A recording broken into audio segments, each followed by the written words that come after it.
কিন্তু এই পুলিশ প্রশাসনের জন্য অন্য কেউ টেনশন করে না।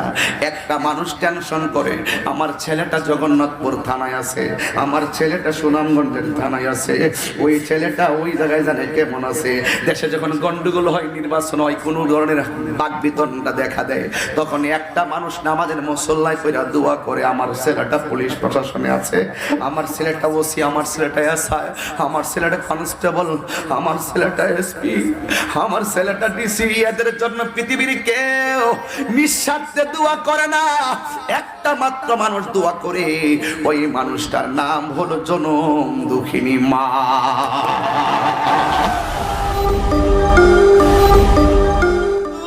আমার ওয়াজটা কোথায় নিতেছি দেখো, তাকায় দেখো, এই একদম ঢাল্লা রাখবে না। উনি হজে গেছে, টাকা লাগছে, আমি হজে গেলে টাকা লাগবো, আমি হজে গেলে টাকা লাগবো। যেমন দেখেন, আমি অনেকবার হজে যাইতে পারতাম, আমার আব্বা অনেক অসুস্থ ছিল, কিন্তু আমি আব্বার কাগজগুলো জমা দিছি, আম্মার কাগজ জমা দিছি, আমি নিজের কাগজ জমা দিছি, আমি একলা যাই নাই। আমার একটা শখ ছিল, আমি আব্বা আম্মারে লয়া একবারে যাবো হজে। এই জন্য বাবারে হজের কাগজগুলো এখনো রেডি আছে, কিন্তু আমার আব্বা এর আগেই দুনিয়া থেকে চলে গেছে।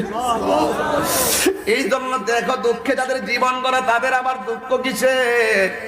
হজে গেলে 5 লাখ 5.5 লাখ টাকা লাগে, কিন্তু আমার নবী, আপনার নবী তো জানে, যাদের টাকা আছে তারা মক্কা মদিনায় যাবে, কিন্তু যাদের টাকা নাই তারা মদিনা মদিনা কইরা ঘরের ভিতরে গভীর রজনীতে পইরা পইরা নবীর রওজা দেখবার লাগা চোখের পানি ফালায়া ফালায়া কাঁদবো। আল্লাহ, আমার নবী তো জানেন উম্মত সবার টাকা হবে না। আমার নবী তো জানে অনেক উম্মত দূরদেশ থেকে পইরা পইরা নবী নবী কইরা কাঁদবো, কিন্তু মদিনায় আসতে পারবে না, ওদের টাকা নাই, সম্বল নাই, কেমনে আইবো মক্কা মদিনায় হজ করতে। এই জন্য আমার নবী কয়, আল জুমআতু হাজ্জুল মাসাকিন, জুমার দিনটা হলো গরিবের জন্য হজের দিন। আরো বড় করে, আরো বড় করে আল্লাহু আকবার, হাত তুলে, হাত তুলে, হাত তুলে।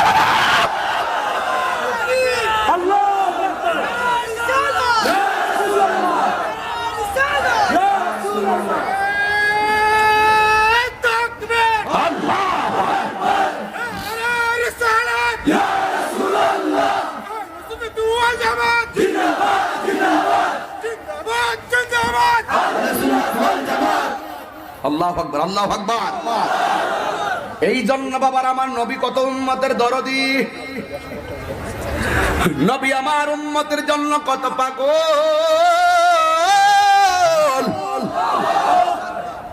আমি অনেক পরিশ্রান্ত, কিন্তু অনেক পরিশ্রম করে মাহফিলে আসছি। মিনিমাম 6 থেকে 7টা ঘন্টা ঘুমের প্রয়োজন। এরপর আমি মনে করি নবীর গান গাইতে গাইতে, আল্লাহর শান গাইতে গাইতে যদি এই মুহূর্তে আমার মরণ হয় না, গলা ভাঙ্গে না, আমি মইরা যাই, আমার কোনো দুঃখ নেই। এরপরে আমার নবীর মন ভরে না।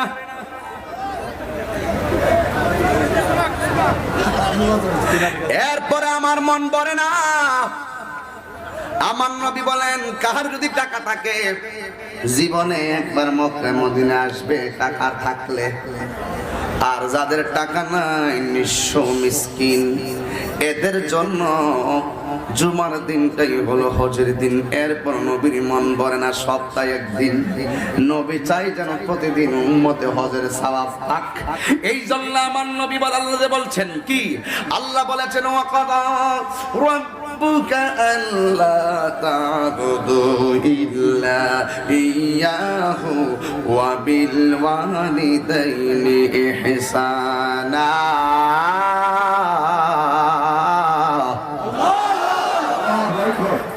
এক ঘন্টার কাছাকাছি পরে আমার বিষয়ের মধ্যে ঢুকলাম, শুধু আপনাদেরকে বোঝাইতে চাই।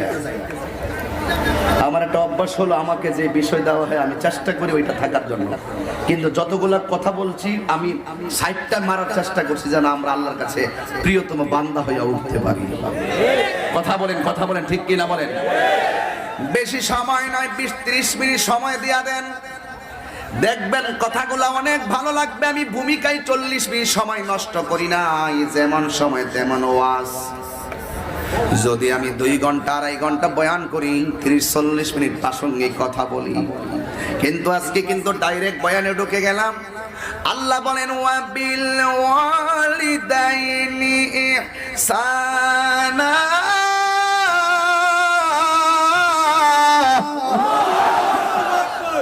ঠিক কি না বাবা? আল্লাহ বলেন তোমরা আমি আল্লাহ ছাড়া কাহার ইবাদত করবে না। এই কথার পরে আমার আল্লাহ কি আনলেন দেখেন।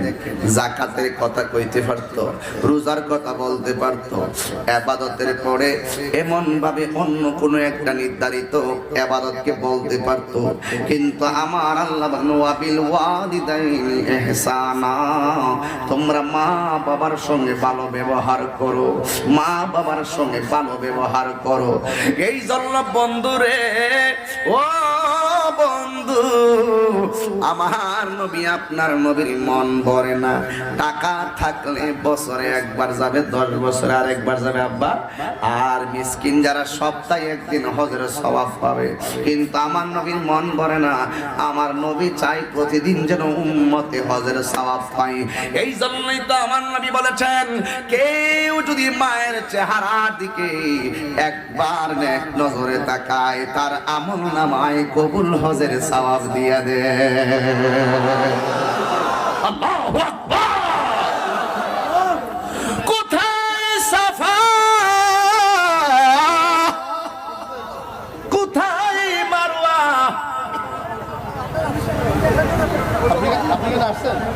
কোথায় সাফা, কোথায় মারওয়া, কোথায় মুজদালিফা, কোথায় আরাফা। একটা টাকাও লাগে না মায়ের চেহারার দিকে তাকাইলে। আরো জোরে কইতেন সুবহানাল্লাহ। এই ফুলাফান, তাহিরিকে যদি মহব্বত করো, 1 মিনিটের জন্য তাহিরি বলবে, মার মনে কষ্ট দিয়ে তাহিরির সামনে আসা যাবে না। এটা আমার ডাইরেক্ট কথা। আপনারা দেখেছেন, আপনারা সবই দেখেন আপনারা। এই জন্য আমার নবীকে সাহাবারা বলে, ইয়া রাসূলুল্লাহ, নবী গো,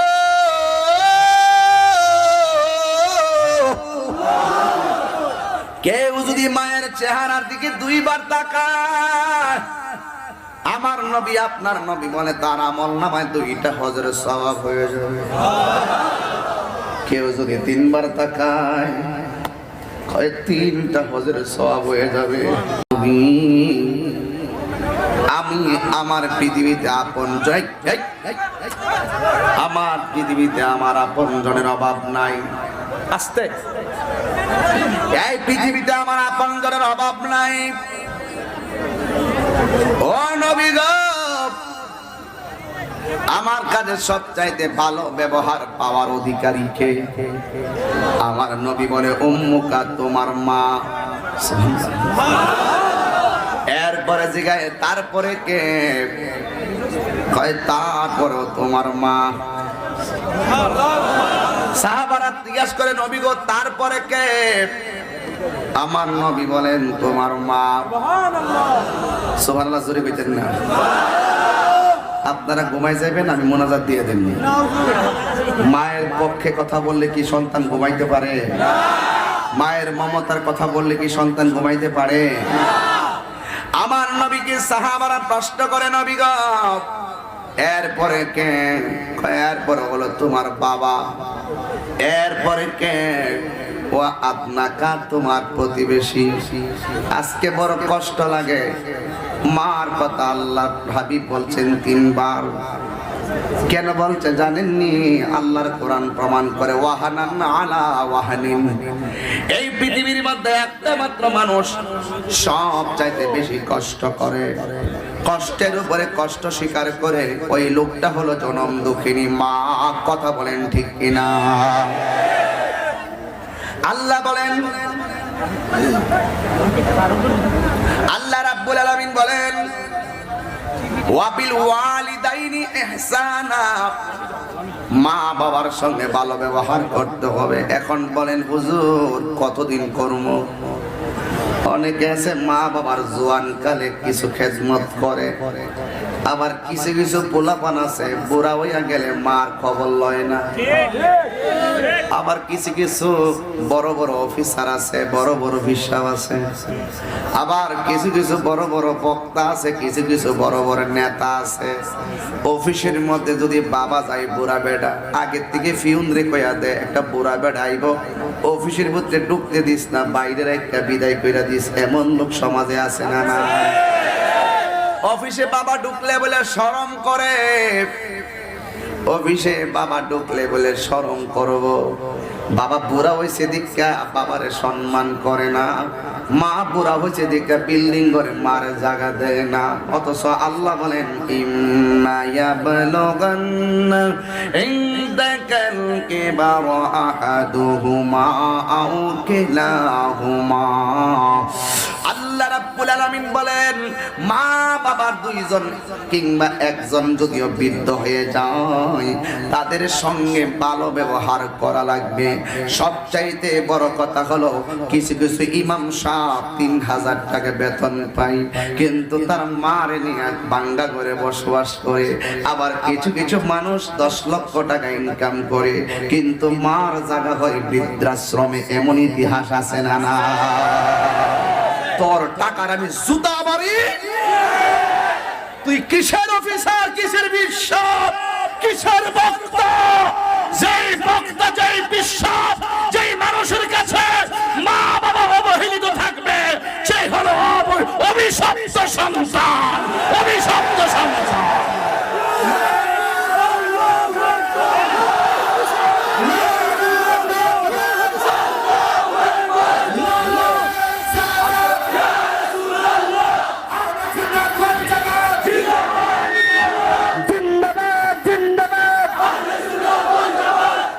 ঠিক কিনা বলেন? এই সমস্যা সন্তানকে আমরা বৃদ্ধাঙ্গুল প্রদর্শন করি। কথা বলুন, ঠিক কিনা বলেন? আল্লাহ রাব্বুল আলামিন কি বলে আর ওরা করে কি? আরে বাবা, মা যখন বৃদ্ধ হয় তখন তুমি মারে দমক মারো, দমক দিও না, দমক দিও না। আল্লাহ বলেন উফিউ ওয়ালা তানহারহুমা, এদেরকে এমন ভাবে দমক দিও না যে ওরা উফ শব্দটা কয় রে পুত কি করলি, এই কথাটা যেন মুখ থেকে বের না করে। এখন প্রশ্ন করো হুজুর, তাদের সঙ্গে কেমন ব্যবহার করতে হবে? তাদের সঙ্গে কেমন ব্যবহার করতে হবে? ওটা বন্ধ করো। এই আমার যুবক, অনুরোধ করে বলে যে আমার আল্লাহ বলে ইম্মা ইয়াবলুগান্না ইনদাকাল কিবারা আহাদুহুমা আও কিলাহুমা উফিন ওয়ালা তানহারহুমা ওয়া কুল লাহুমা কাওলান কারীমা। মা বাবা যদি বৃদ্ধ হয়ে যায়, এ যুবক একটা খেয়াল কর, আমার দিকে চায়। যুবকদেরকে বলছে আমার দিকে তাকাও, মাথা নিচে করে রাখো কেন? একবার নিচে আমার দিকে তাকাও। মা বাবার বৃদ্ধ অবস্থাটা কেমন তুমি জানো? হুজুর আমি জানি না। তুমি ছোটবেলা যেমন ছিলা, মার বৃদ্ধ অবস্থাটা হলো তেমন। তুমি ছোটবেলা যেমনে লড়তে পারতে না, মা তোমার বুকের উপর রাখছে। তুমি লড়তে পারতে না, মা ডান পাশে রাখছে। তুমি লড়তে পারতে না, ডান পাশে প্রস্রাব করে দিয়েছ, তোমারে মা আবার বাম পাশে নিয়েছেন। আবার শীতের দিন প্রস্রাব করে দিয়েছ, মা তোমার বুকের উপরে রেখেছেন।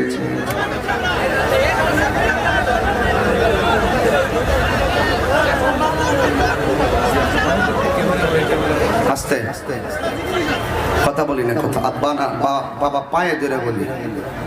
একটা গুরুত্বপূর্ণ জায়গায় ঢুকছি, যদি পারেন ওই মৃত বাপ মার জন্য চোখের পানি ফালাই একটু দোয়া করেন।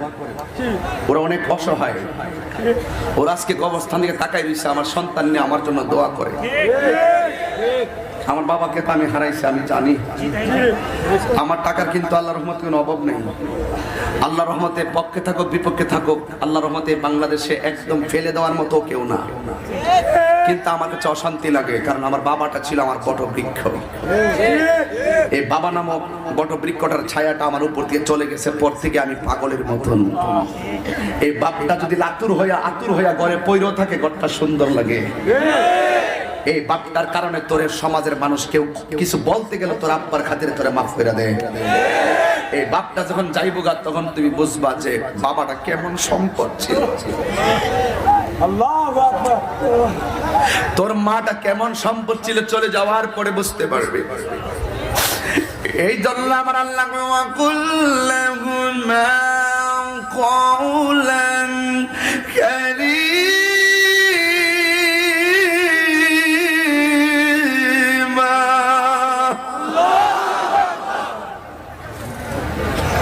আল্লাহ রাব্বুল আলামিন বলেন মা বাবার সঙ্গে ভালো ব্যবহার করতে হবে। আমি বলেছিলাম মা বাবার বুড়া সময়টা কেমন জানো, ও তোমার ছোটবেলাটা যেমন ছিল।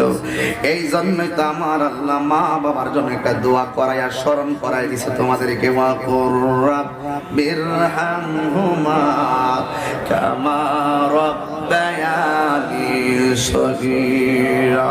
বাবা এখন থেকে একটা মানুষের কথা কয় না, এরা প্রত্যেকটা পোলাপান বাপ মারে মহব্বত করে। যাদের বাপ মা চলে গেছে এরার মনটা খারাপ হয়ে গেছে, কারণ জীবনে বহুত মাহফিল থেকে যায় মারে কইছে আম্মা বাদ দাও, মা দরজা খোলো, মার চেহারা দেখে ঘুমাইছে। আজকে বহুত পোলাপান বাড়ির যায় আম্মার চেহারা দেখতে পারবে না, ওরা অন্ধকার কবরে শুয়ে আছে। আমার সাথে একটু মা বাবার জন্য দোয়া করে বলেন, ওয়াকুর রাব্বিরহামহুমা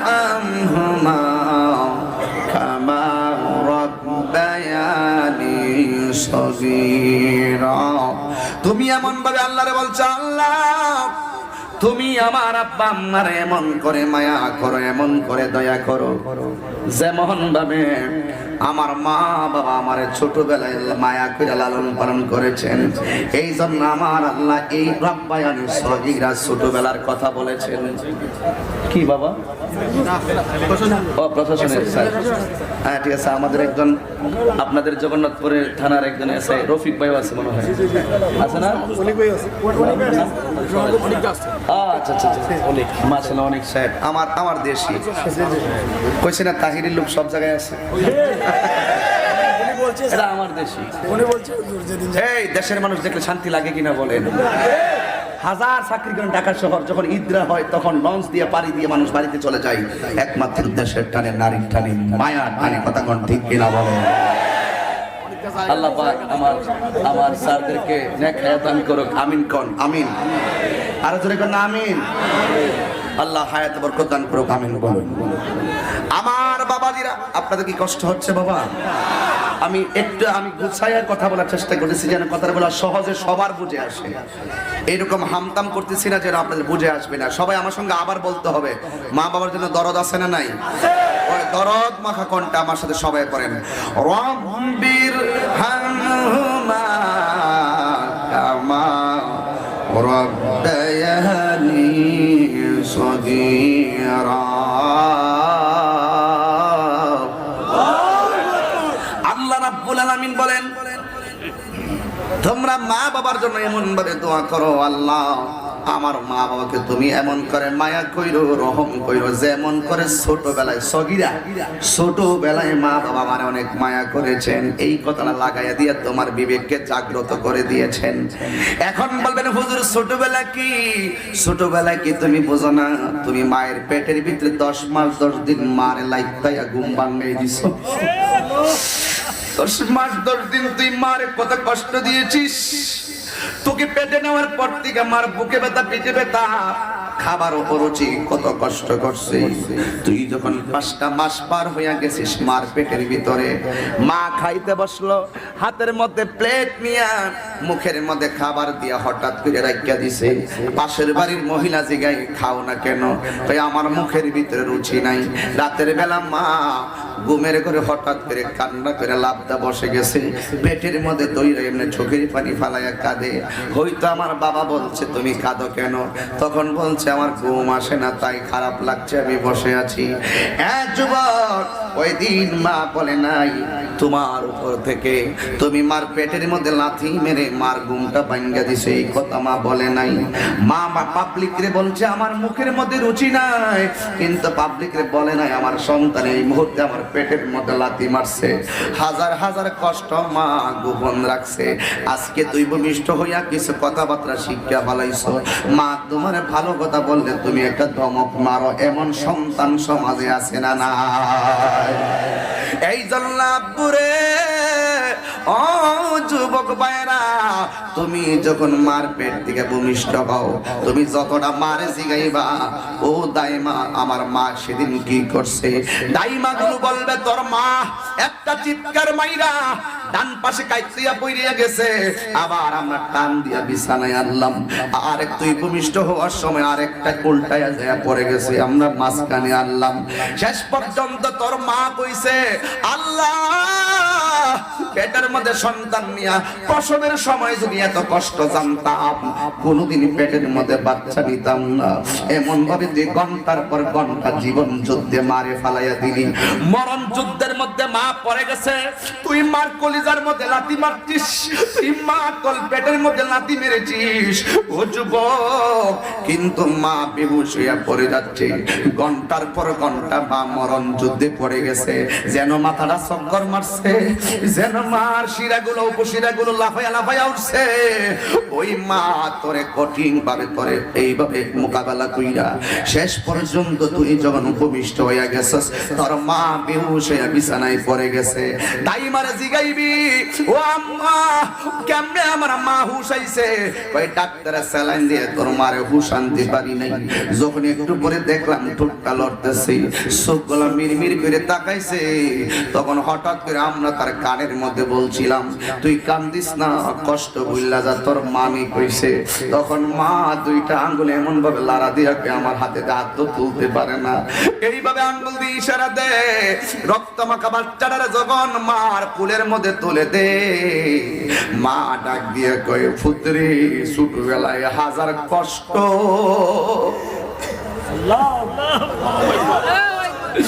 হাজার কষ্ট মা সন্তানকে বুকে নিয়ে মা ভুলে গেছে। এই মাটা ঘন্টার পর ঘন্টা তোর কেমনে দেখা রাখলো। এ যুবক একটা কথা মনে হয়ে গেল, হসপিটালের ভিতরে মেয়ের পেটের ভিতরে বাচ্চা, মেয়ের শাশুড়িকে আনা হলো, তুমি কি বলো? মেয়ের শাশুড়িকে ডাক্তার কি বলবেন, কি বলবো, বাচ্চাটারে সেভ করতে গেলে মেয়েটা মারা যাবে, আপনার বৌমা মারা যাবে, কি করব? আর বৌমারে সেভ করতে গেলে বাচ্চাটা মারা যাবে, এমন সমস্যা। শাশুড়ি ডাক দিয়ে আমার বৌমা যদি বাচ্চা থাকে তাহলে ভবিষ্যতে সন্তানের আশা করা যায়, আল্লাহ দেয় না, এই জন্য বাচ্চাটা গেলে আল্লাহ নিয়ে গেছে, আমার বৌমারে আপনি সেভ করেন। ডাক্তার এইভাবে স্টাম করলেন, শাশুড়ির মন্তব্য লিখলেন, এবার ওই মেয়েটার আপন মারে আনলেন, আইনা জিগায় কি করব, কয় আমার মেয়েটার আপনি বাঁচান, মেয়েটা যদি বাঁচে তাইলে আমার মেয়ের ঘরে সন্তান সম্ভাবনা আছে, কিন্তু আল্লাহ কপালে দেয় নাই, বাচ্চাটা মারা গেলে আল্লাহর ইচ্ছা নিয়ে গেছে। এই কথা বলার পরে মেয়েটারে পেটের মধ্যে বাচ্চা নিয়ে ওই থিয়েটারে নিয়ে গেল। হঠাৎ করে পেটের মধ্যে ছুরিটা লাগাবে, একটা নার্স ডাক দিয়া কই ম্যাম, মেয়েটা যে গর্ভবতী তার শাশুড়িকে বলছেন এক কথাই বললো মেয়েটাকে সেভ করার জন্য, আর মাকে বলছেন, মাও বলছেন এই আপনার আর মেয়েকে সেভ করার জন্য। দুইজনেই বলল বাচ্চাটারে মারার জন্য, কিন্তু একটা বারের জন্য যে 10 মাস 10 দিন পেটের মধ্যে বাচ্চাটা রাখছে তার একটু জিগান না, তোমার অবস্থা বেশি ভালো না, তুমি মারা যাইবা, তুমি মারা যাইবা তোমার বাচ্চাটা সেভ করলে, আর বাচ্চা সেভ করলে তুমি মারা যাইবা, তোমার সেভ করতে গেলে বাচ্চা মারা যাইব, ভবিষ্যতে তোমার ঘরে সন্তানের সম্ভাবনা আছে। তোমার শাশুড়িও বলছে তোমার সেভ করার জন্য, তোমার মাও বলছে সেভ করার জন্য, তুমি কি বলো? এবার ম্যাম যখন ডাক্তার যখন কানের মধ্যে মুখটা লাগাইয়া কইছে, তখন ওই হামেলা গর্ভবতী প্রেগন্যান্সি মহিলাটা ডাক দিয়া বলেন, ডাক্তার বাচ্চাটা তো আমার শাশুড়ির পেটের ভিতরে না, বাচ্চাটা তো আমার মায়ের পেটের ভিতরে না, বাচ্চাটা তো আমার পেটের ভিতরে। ও ডাক্তার, মৃত্যুবরণ যদি করতে হয় আমি মা মৃত্যুবরণ করব, আমার জাদু মনির আমি মারতে দিব না। এটার নাম হলো মা, এটার নাম হলো মা। জগন্নাথপুরের পুলিশ প্রশাসন আমার চতুর্পাশে দাঁড়ানো, প্রশাসনকে আমি ধন্যবাদ দেই যে আমাকে আজকে সুন্দর করে কথা বলার মতন সুযোগটা কইরা দিছেন।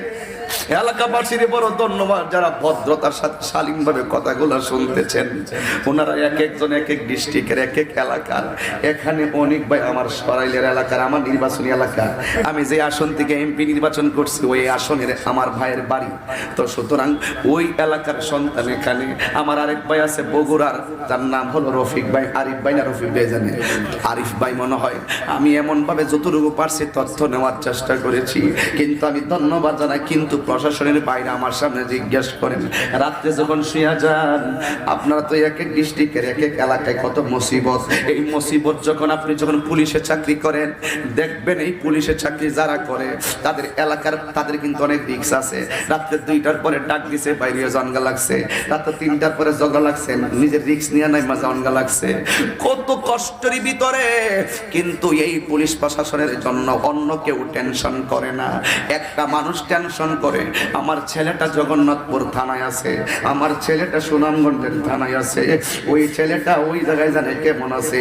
দেশে যখন গন্ডগোল হয়, নির্বাচন হয়, কোনো ধরনের বাকবিতণ্ডা দেখা দেয়, তখন একটা মানুষ নামাজের মুসল্লায় কইরা দোয়া করে, আমার ছেলেটা পুলিশ প্রশাসনে আছে, আমার ছেলেটা ওসি, আমার ছেলেটা এসআই, আমার ছেলেটা কনস্টেবল, আমার ছেলেটা এসপি, আমার ছেলেটা ডিসি। এদের জন্য পৃথিবীর কেউ নিঃস্বার্থে দোয়া করে না, একটা মাত্র মানুষ দোয়া করে, ওই মানুষটার নাম হলো জনম দুঃখিনী মা। আমি তাহিরি কত জায়গায় যাই দেখো, আমি চিটগং গেছি রাতে 3:25 আমি গাড়িতে উঠছি, 6টার সময় এসে নামছি, প্রায় 14-15 ঘন্টা আমি গাড়ির ভিতরে। এরপরে আইসা আমি কথা বলতেছি, আরেকটা মাহফিল আছে আমার নবীগঞ্জ, কিন্তু আমি এরপর আমি আপনাদের কাছে একদম দায়িত্বহীন কণ্ঠে আমার হৃদয়ের কথাগুলো বলার জন্য চেষ্টা করছি। ওয়াল্লাহে তাআলা তোর পায়ের মধ্যে আমি হাত দিয়ে বইলা দিয়া যাই, জীবনে যদি জিরো থেকে হিরো হতে চাও, জীবনে যদি জিরো থেকে হিরো হতে চাও, জীবনে কোনোদিন মা বাবার মনে কষ্ট দিও না, জীবনে কোনোদিন মা বাবার চোখের পানি ফালাইয়া কান্দাইও না, জীবনে কোনোদিন মা বাবার উফ যেন করে এমন শব্দ বলিও না। এক স্ত্রী তার সন্তান নিয়ে বাহিরে ঘুরতেছে, স্বামীটা ঘরে শুয়ে রইছে, কিন্তু স্বামীটা বের হয় না, স্ত্রী শুয়ে রইছে। স্ত্রী সন্তান নিয়ে বাহিরে নিয়ে ঘন্টার পর ঘন্টা ছেলেটারে ঘুম পাড়াইলো, স্ত্রী বাচ্চাটারে ঘন্টার পর ঘন্টা ঘুম পাড়াইয়া ঘরে আসলো। আইসা দেখতেছে তার স্বামী ঘর থেকে কোথায় জানে চলে গেছে। হঠাৎ করে স্ত্রী বাচ্চাটারে ঘরে শোয়াইয়া, শীতের দিন একদম কনকনে শীত, ওই মুহূর্তে 3-4 ঘন্টা বাচ্চাটারে কাঁথা দিয়া মুড়াইয়া কান্না করে ঘুম পাড়াইয়া বিছানার মধ্যে শোয়াইয়া, ওই মুহূর্তে সে কি করলো, ওই স্ত্রী ঘরের দরজায় দাঁড়ায় রয়েছে, আমার স্বামী কোথায় গেছে। হঠাৎ করে তাকাইয়া দেখে স্বামীটা কোথায় থেকে যেন কাঁদতে কাঁদতে বাড়িতে আসতেছে, তার মাথার মধ্যে মাটি মিলাইয়া রয়েছে, তার দাড়ির মধ্যে মাটি মিলাইয়া রয়েছে। তখন স্ত্রী ডাক দিয়া, কি ব্যাপার, সন্তান 3 ঘন্টা কাঁদলো, তোমার কি সন্তান ছিল না? তোমার সন্তানকে লওয়ার জন্য তুমি একটু বাইরে গেলা না?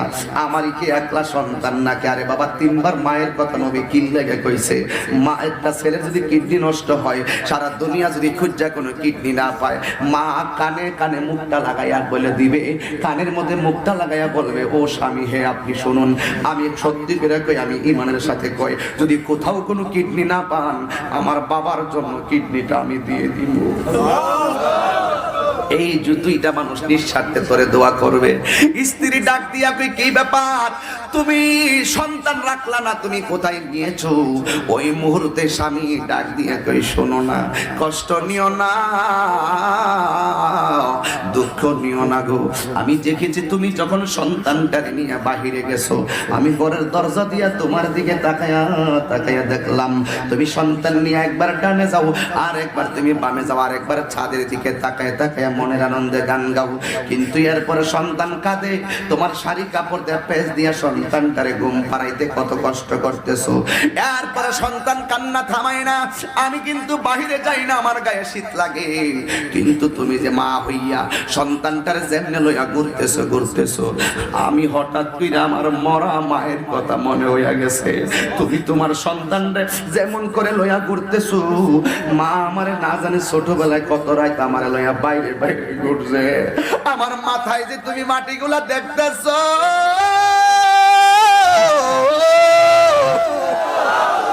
এই মাটিগুলা উঠানের মাটি না, এই মাটিগুলা অন্য কোথার মাটি না, এই মাটিগুলো হলো আমার মায়ের কবরের মাটি। আমি যখন দেখলাম তুমি তোমার সন্তানটারে লইয়া এমনি ঘুরতেছো, কষ্ট করতেছো, না জানি আমার মা ছোটবেলা আমারে লইয়া কত কষ্ট করছে। এই যুবক পোলাপান, এই বুড়া মানুষটা তোর লাগা কি না করছে, এই বুড়া মানুষটা তোর লাগা কি না করছে। আজকে তুমি বড় হইয়া গেছো, তোমার বাপটা বুড়া হইয়া গেছে, মনে কইরো না তোমার বাপটা দুর্বল হইয়া পড়ছে, দিকে ফালাইন হইয়া গেছে। আল্লাহর কসম করে বলি, আমার নবী আপনার নবী বলেছেন, রিদার রাব্বি ফি রিদাল ওয়ালিদাইনে ওয়া সাকাতুর রাব্বি ফি সাকাতিল ওয়ালিদাইন। পিতামাতার সন্তুষ্টিতে আল্লাহ খুশি, পিতামাতার অসন্তুষ্টিতে আল্লাহ কষ্ট পায়। কথা বলেন ঠিক কিনা? এই জন্য ডাক দিয়া কই, শোনো না গো, আমার চুলের মধ্যে যে মাটি, দাড়ির মধ্যে যে মাটি দেখতেছো, আমি আমার আম্মার কবরের মধ্যে যে আম্মা আম্মা কইরা কান্দা কান্দা গড়াইয়া গড়াইয়া বিলাপ করছি, আমার গায়ের ভিতরে ওই আম্মার কবরের মাটি লাইগা রইছে। জোরে জোরে কি আল্লাহু আকবার বলবেন না? আরে আব্বারে, পায়ের মধ্যে হাত দিয়া বলি, আল্লাহ বলি, ইম্মা ইয়াবলুগান্না ইনদাকাল কিবারা আহাদুহুমা আও কিলাহুমা উফি ওয়ালা তানহারহুমা ওয়া কুল লাহুমা কওলান কারীমা।